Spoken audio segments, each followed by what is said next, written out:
안녕하십니까, 우짜입니다. 이번 이야기는 침몰 중인 미 해군입니다. 그럼 보시죠.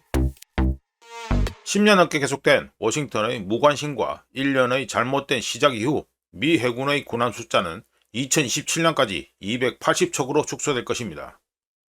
참고로 2027년이라는 해에 관심을 가져야 되는 이유가 있는데, 바로 중국이 아니라 미국에서 2027년에 대만 침공이 일어날 수 있다고 예상 또는 예언하고 있기 때문입니다.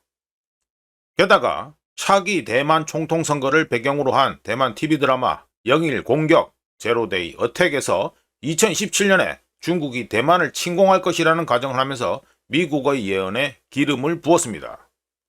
물론 중국이 2027년을 통일의 정당한 정치적 시한으로 간주했다는 어떤 증거도 없으며, 몇 년째 계속 얘기하듯이 우짜가 중국의 브레인이라면 공개적으로 언제 대만 침공을 한다고 알려주지 않습니다.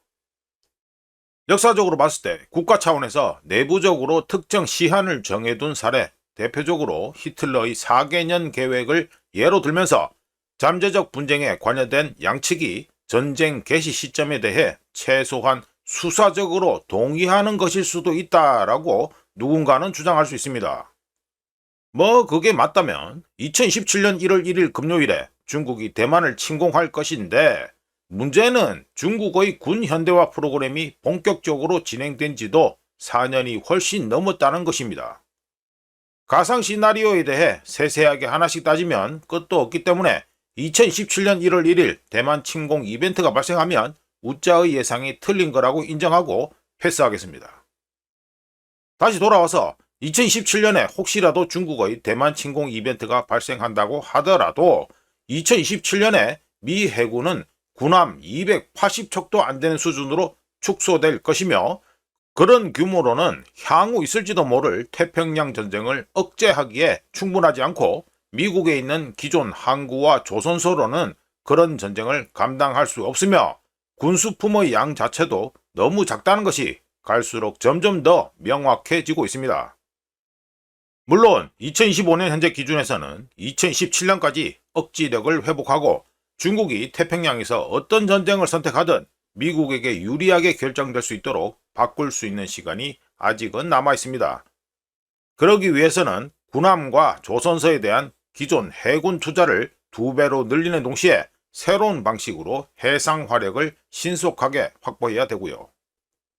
관련한 방법 중 하나를 들어보면 SM-6과 같은 무기 발사 능력을 입증하고 서태평양에 배치된 USV 레인저처럼 이미 검증된 대형 무인 함정의 양산을 시작하는 것이 있습니다.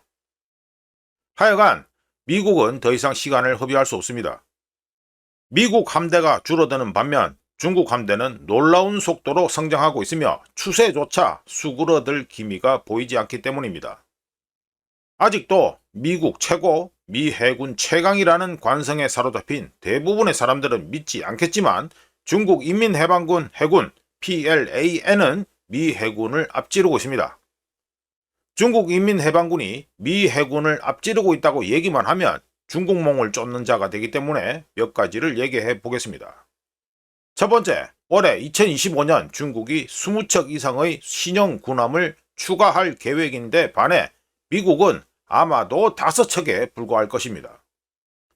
두 번째, 중국 함대는 미국과 미국의 동맹국들을 상대로 지속적인 작전을 수행할 수 있도록 대만에 대한 합동 포격 작전과 봉쇄 작전을 빠르고 복잡하게 연습하고 있습니다.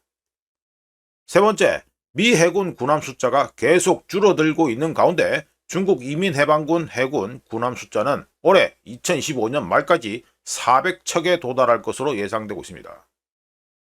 빨라도 너무 빠른 중국의 군 현대화 속도와 미국을 압도하는 러시아와 중국의 방산 생산 능력 영상에서 중국 얘기를 했는데요. 중국 인민해방군 PLA의 현대화 및 성장 속도가 너무 빠르고 군사력의 불균형이 심해지면서 남중국해에서 미국의 조약 동맹국인 필리핀을 중국이 괴롭히고, 홍해에서 독일 공군기 조종사의 눈을 멀게 하는 레이저 공격을 하고, 동아시아 국제 공역에서 미 공군기와 군함에 대한 비전문적인 요격, 즉 안전하지 않고 비전문적인 방식으로 차단 및 요격하는 일이 거짓말 조금 못해서 거의 일상적으로 발생하면서 미국 관점에서 중국의 뻔뻔함은 갈수록 더해지고 있습니다. 하여간 미국의 예상에 따르면 2027년이 중국의 목표 1이라고 하는데, 그렇다면 2년도 안 남은 시간 동안 미국은 무엇을 할 수 있을까요? 참고로 잠수함, 구축함, 항공모함 등 재래식 군함 건조에는 3년 이상이 걸리며 이지스 시스템을 사용하는 탄도미사일 요격미사일인 SM-3 같은 비싸고 복잡한 물건을 만드는데도 1년 이상이 걸립니다. 따라서 조선 분야가 사실상 절단난 미국이 생산을 가속화할 경우 미국이 기대할 수 있는 미 해군 군함의 최대 규모는 2027년까지 293척이며, 이런 아름다운 숫자는 미국의 현재 산업 상황을 고려하고 모든 군함의 수명을 유지하며 현재 건조 중인 군함의 추가 지연이 없다는 가정하에서만 나오는 것입니다. 사실상 불가능하죠. 2025년 현재 미국이 처한 엄중한 현실은 미국 지도자들에게 남겨진 우선순위가 무엇인지 분명하게 보여줍니다. 어떤 우선순위일까요? 전시 군사력을 건설하고 유지할 수 있는 산업 역량을 키워서 중국이 전쟁에 돌입할 경우 미국이 신속하게 대응할 수 있게 준비해야 한다는 것입니다. 참고로 과거 미국의 선배는 1938년 해군법 또는 제2차 빈슨법을 통해 미 해군 전력을 20% 증강할 것을 의무화 또는 강제하면서 2차 세계대전에 대비한 바 있으며, 트럼프에게 생각이라는 것이 진짜로 있다면 미 의회에게 21세기 버전 해군법을 하루라도 빨리 만들어서 보내달라고 해야 합니다. 심각한 상태에 있는 미국의 생산력에 대한 사례를 추가해보면 미국의 잠수함 생산율은 연간 2.33척 이상이 되어야 하지만 연간 1.3척에도 미치지 못하고 있으며, 구축함, 호위함, 항공모함 건조는 인도 예정보다 점점 늦어지고 있습니다. 이런 모든 것들은 용납할 수 없으며 이런 슬픈 현실은 지금 당장 바뀌어야 합니다. 하지만 공급망 확대와 조선사 확장을 국가적 우선순위로 삼는다고 하더라도 그 효과가 나타나기까지는 2년 이상 걸립니다. 최근 있은 미 의회의 예산 조정 법안과 트럼프의 예산에서 뒤늦게 관심을 가지고 있다는 것이 확인되고 있지만, 오랫동안 지연되어 온 미국의 해군력 부활은 여전히 시작할 기회를 놓치고 있으며 중국에 맞서기 위한 노력 중 하나로 상업, 해운 산업의 부활도 포함되어야 한다는 문제도 있습니다. 우짜가 보기에 미국 내 조선업에 대한 대규모 인프라 투자를 시작하는 데 있어서 필요한 것은 미 해군의 크고 아름다운 덩어리 구매인데요. 미국의 동맹들이 평화 유지와 해양산업 회복에 중요한 역할을 하고 있지만, 미국의 산업적 약점은 미국이 취약한 만큼 동맹들에게도 취약함을 전파하며 미국이 약속하는 안보 보장을 동맹들이 기대할 수 없게 만듭니다.